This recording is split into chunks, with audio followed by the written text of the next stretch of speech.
Hey there. I just wanted to say hey to everybody and let you guys know a little bit of the research that I've been doing since I've been on my hiatus. And I was curious about how we could get a president who hadn't won the popular vote, but had won the Electoral College votes because I didn't understand. So I did a little research to try to find out exactly what it means to win the Electoral College votes, and I'm probably sure this is something I should have known, but I didn't fully understand the process. And it was time for me to try to find out exactly what the process is. So I did. And then I'm going to read it to you the way I learned it. Did you know that voters in the United States don't vote for a president? People actually vote for a group of electors when they go to the polls on the election day. These electors have pledged to support a party's nominee for president.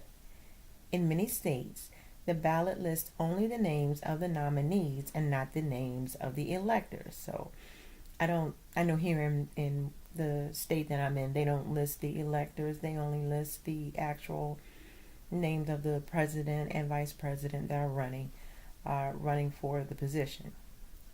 I guess some states actually have the name of the electors underneath. I don't know. Um, so, of course, many people believe that they are voting for the president slash vice president. Electors are chosen by each state and they elect the president. Ordinary citizens in each state have a say, but the final decision is made by people who are better informed about the candidates and the issues, better informed than the regular population. The electors are better informed. So, what we see on TV and the debates and things like that don't really give us the full pictures because somehow the electors are privileged and they're better informed, which I guess is definitely a good thing because you don't want someone voting on your behalf if they're not better informed, right? But the reason I'm really having this conversation right now is not about who's voting for you and things like that, the electors. It's the fact that I found out that this particular system was put in place in 1787, some 230 years ago. The political process for electing presidents, vice presidents has gone without any major changes for over 200 years. Now, that really made me kind of start, wondering what exactly, Hmm. So we have a system in place that has been unchanged, unchallenged for over 230 years. Well, for over 200 years. The way we vote in our president and vice president was put in place in 1787. Now, the Constitution of the United States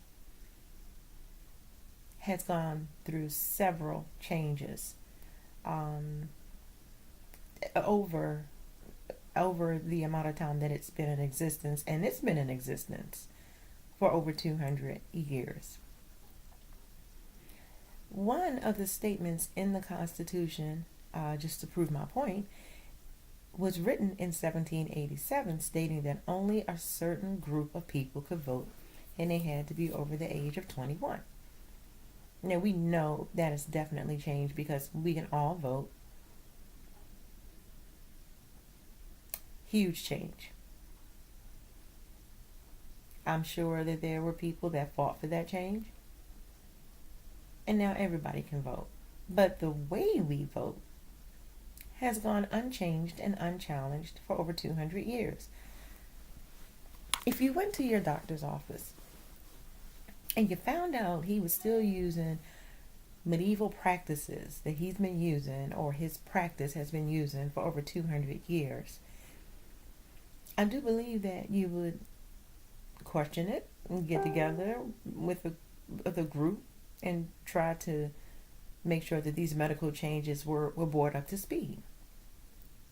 Um, even uh, the way lawyers become lawyers has changed since the 1600s. It's change.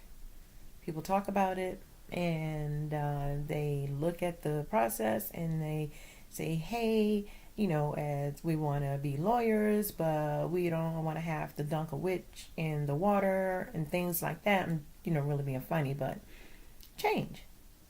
However, the way we vote, the Electoral College is still in existence and unchanged, unchallenged for over 200 years. Now, is there a better process that could be put in place? I don't know. Uh, is there a different way that all of this voting could take place? I don't know. I'm sure that I could probably do the research, try to find out, start a little group and get it together, and I don't know. But I'm just curious about how is it that we have a process in place by which we still vote for the head of our country. It's over 200 years old. Dentistry, as barbaric as I think dentistry is, has changed in over 200 years because we affect change. We make change because we talk about it and we get together as groups and we discuss it and we march about it. We protest about it. We write our congressmen about it or our representatives, which of course the representative for your state is one of the electors. So we managed to get presidents in office 5 times, I believe, because I believe uh, President Trump will be the 5th president voted in on electoral college votes and not the popular vote. Can't remember. I think John Quincy Adams is the very first president by which this has happened. Um, yeah, and this is something that maybe we should just look into, or not. But in no way am I advocating that this is a reason not to vote. You should vote.